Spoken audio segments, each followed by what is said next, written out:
So there are few things that are sweeter and more meaningful to me as director of this remarkable organization than to be able to stand here and look out and take all of this in. There are maybe 500, 550 of you, and I know that all of you are here because you're here to fight for justice alongside us. This might well be the largest crowd in the history of Vera Galas.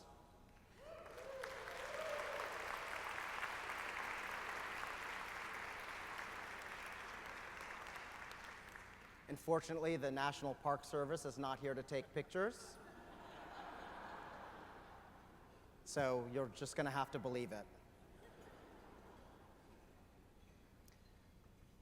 So thank you to all of you, old friends and to new friends and to family, my parents and cousins who are here, to new acquaintances who may not know a lot about Vera, but are here to honor the remarkable Steve Cohen and Vanita Gupta and Governor Dannel Malloy and Pat Nolan for their own ceaseless efforts to ensure a more just America.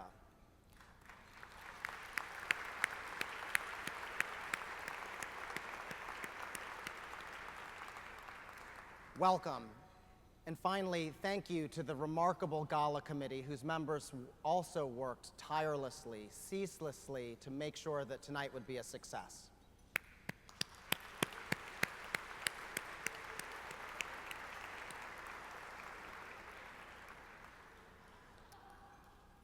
So you may not know it, but you've actually come here to fight. That's right, to Cipriani, the old Cunard Line's headquarters, to this beautiful room. In all of your business attire finery, with a flute of Prosecco in your hands, you've come here to fight.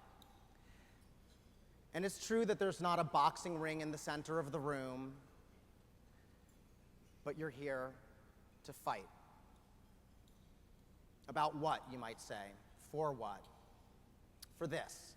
For true American values of justice and fairness and due process, for the belief that no matter the color of your skin or the money that's in your wallet or where you or your people come from, you should have access to those things: justice, fairness.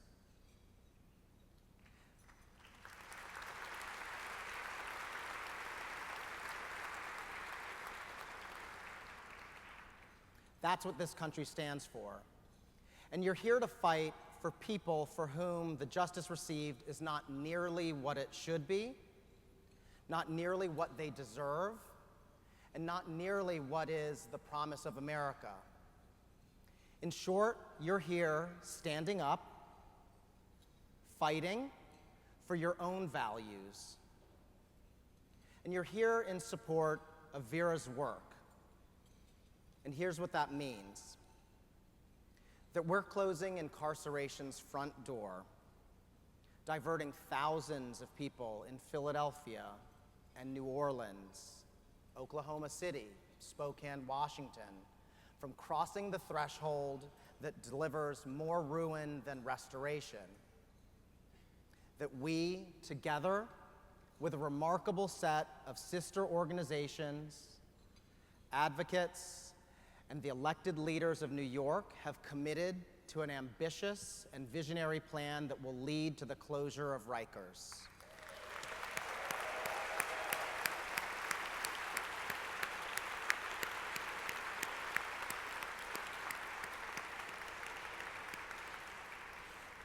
I have to pause here for just a second because we all know the saying, it takes a village, and it has taken a village to move the policy to close Rikers to become the official policy of New York City.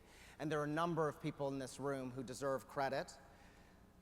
Jeremy Travis, Marianne Gilmartin from Forest City Ratner, Stanley Richards, Herb Sturz,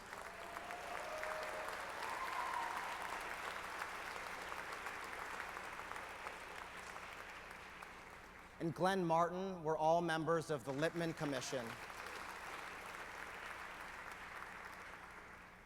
And Glenn did this funny inside-outside thing. He was on the Lippman Commission, but he also ran the Close Rikers campaign adeptly.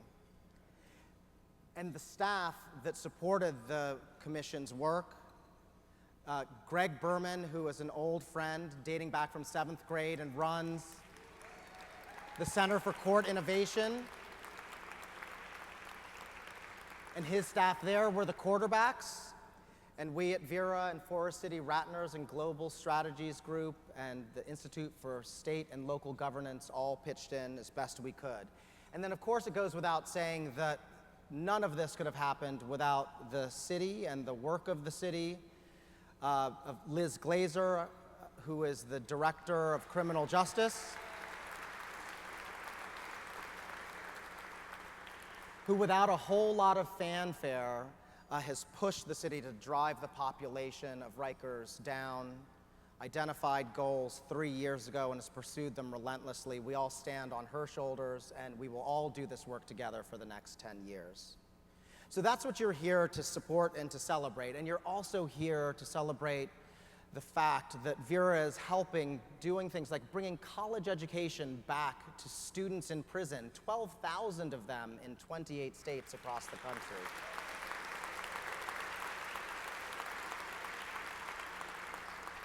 That we are, in 10 states, red, purple, blue, working with correctional leaders to dramatically reduce the overuse of solitary confinement.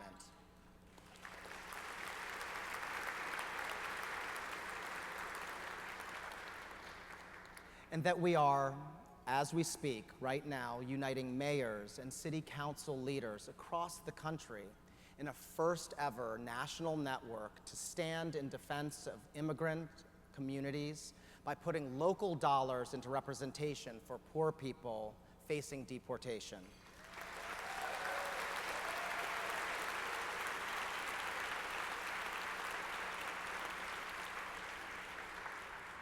So this is the work that Vera does, and we can do it because you make it possible.